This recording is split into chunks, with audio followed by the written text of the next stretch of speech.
خودی کو کر بلند اتنا کہ ہر تقدیر سے پہلے خدا بندے سے خود پوچھے بتا تیری رضا کیا ہے۔ تو خودی کو بلند کرنے والے اور سرزمین ہندوستان میں وحدت کا پیغام پہنچانے والے ہمارے خواجہ غریب نواز رحمت اللہ علیہ کے بیان کو آگے کی طرف بڑھاتے ہیں۔ تو ہم حضرت خواجہ غریب نواز رحمت اللہ علیہ کے ارشادات کو اور بیانات کو آگے کی طرف بڑھاتے ہیں۔ اب تک آپ نے سنا کہ حضرت خواجہ با یزید بستامی رحمت اللہ علیہ سے جب لوگوں نے دریافت کیا کہ آپ کو یہ دولت کس طرح حاصل ہوئی، تو انہوں نے فرمایا ماں کی دعا سے۔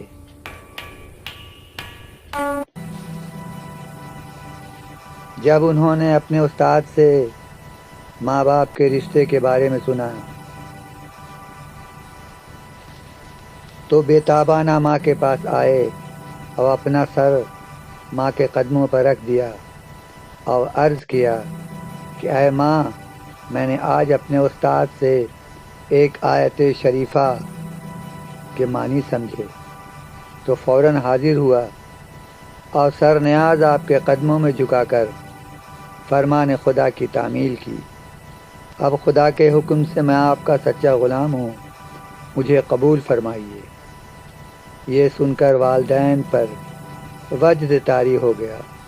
ان دونوں نے 2 رکعت نماز شکرانہ ادا کیا اور میرا ہاتھ پکڑ کے آسمان کی طرف منہ کر کے کہا، ہم نے تجھے خدا کے سپرد کیا،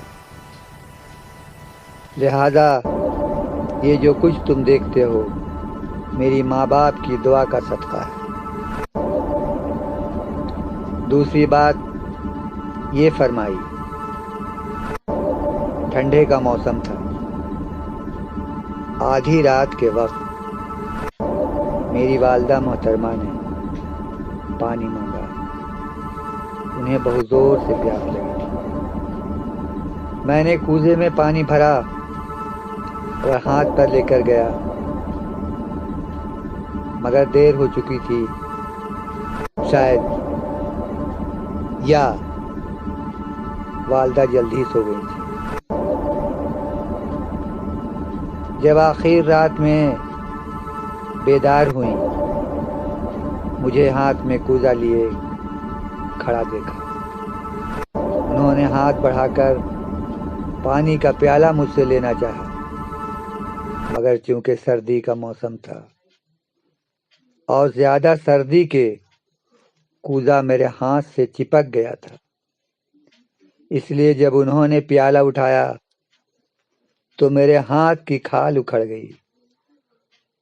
والدہ محترمہ نے مجھ کو بڑی بے چینی کے ساتھ اپنی بغل میں لے لیا، میرا منہ چوما اور کہا، اے جان مادر، تو نے بڑی تکلیف اٹھائی، پھر میرے واسطے یہ دعا کرنے لگی کہ اے خدا تو اس کو بخش دے اور اس پر اپنا فضل فرما اور اپنی قربت عطا کر۔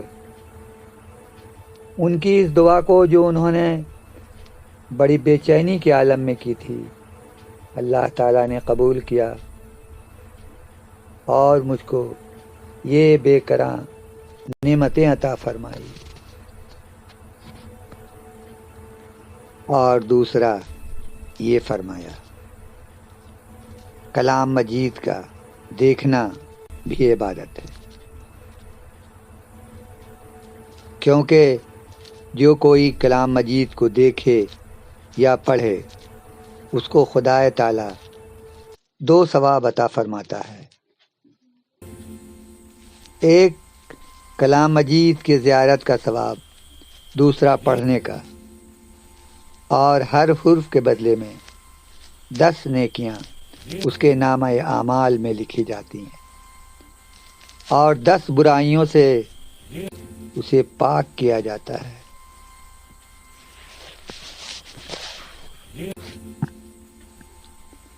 قطب صاحب رحمۃ اللہ علیہ نے عرض کیا کہ سفر اور لڑائی میں کلام مجید پاس رکھنا چاہیے یا نہیں؟ تو فرمایا، پہلے اسلام اس قدر ترقی پذیر نہیں تھا، اس لیے سرور عالم صلی اللہ علیہ وسلم نے قرآن مجید ساتھ رکھنے کی اجازت نہیں دی تھی کہ ممکن ہے کفار کے قبضہ میں پہنچ جائے اور وہ بے حرمتی کریں، مگر اب یہ زمانہ اسلام کی قوت کا ہے، اس لیے اب کوئی خطرہ نہیں ہے۔ اللہ کا کلام مجید پاس رکھنا چاہیے۔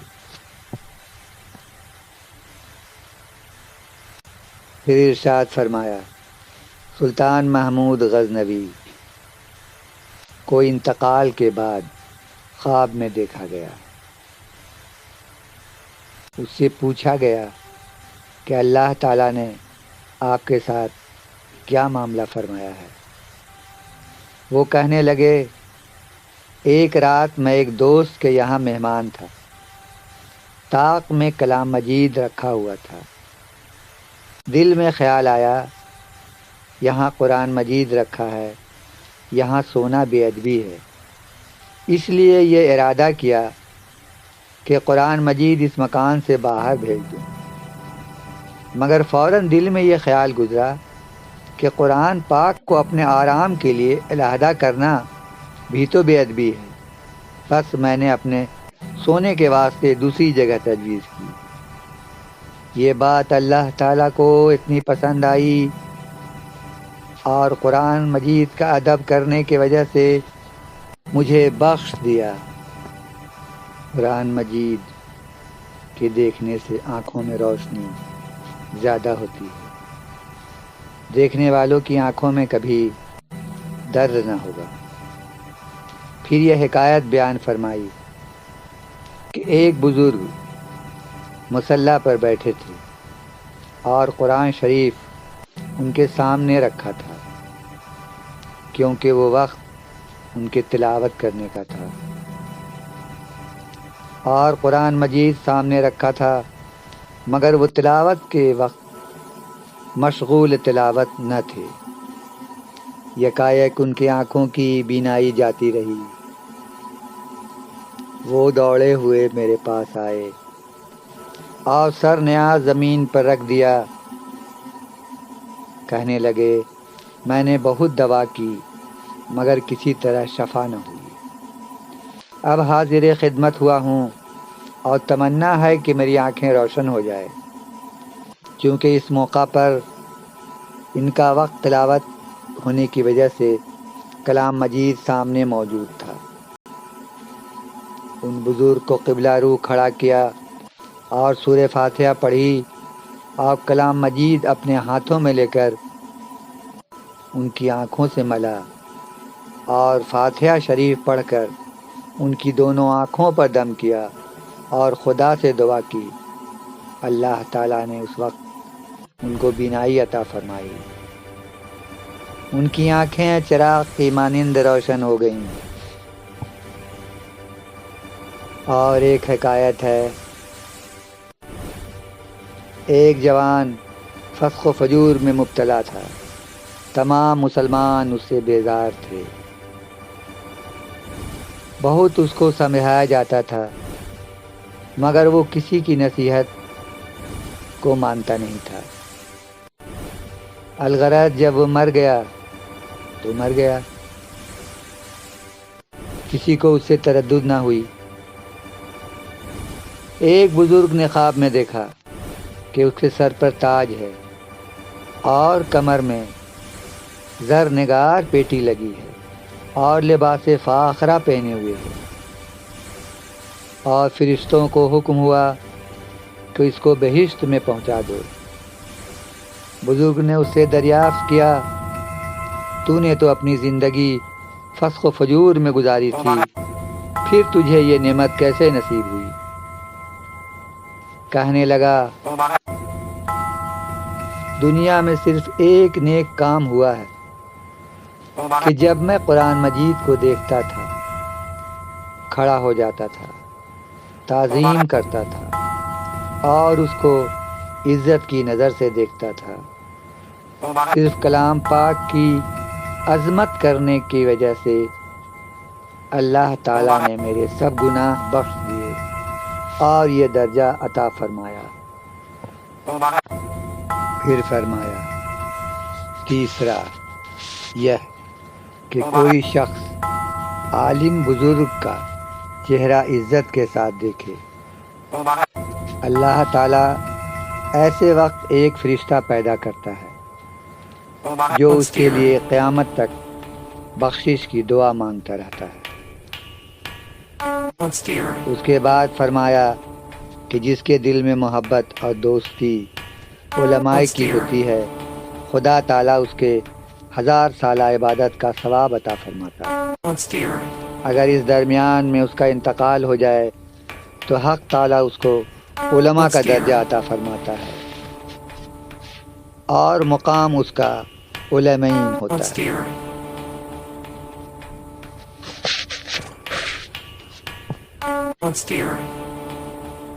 آگے فرمایا سرور عالم کا یہ ارشاد ہے کہ علماء کرام اور اولیاء دین کی زیارت کرنے کے لیے جہاں تک ممکن ہو مقدور ہو کوشش کرے۔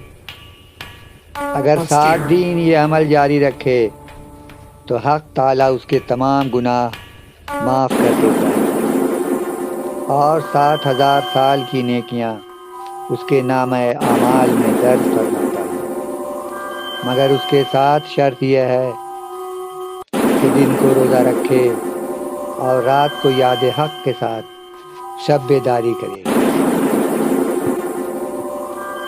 پھر فرمایا کہ ایک شخص ایسا گزرا ہے کہ جب علماء یا مشائخ کو دیکھتا تھا منہ پھیر لیا کرتا تھا اور رشک و حسد کی آگ سے جلنے لگتا تھا۔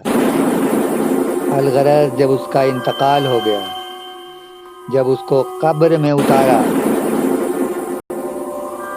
تو ہر چند کوشش کیا کہ اس کا منہ قبلہ کی طرف کرے، مگر کسی طرح اس کا منہ قبلہ کی طرف نہیں ہوا، دوسری طرف پھر جاتا تھا۔ خلقت کو حیرت ہوئی، غیب سے آواز آئی کہ تم لوگ اس شخص کے لیے کیوں رنج کرتے ہو؟ یہ وہ شخص ہے جو دنیا میں علماء مشائخ کو دیکھتا تھا منہ پھیر لیتا تھا، بس جس نے میرے دوستوں سے منہ پھیرا وہ میری رحمت سے محروم رہا، وہ گمراہ ہوا اور قیامت کے دن میری رحمت سے محروم رہے گا۔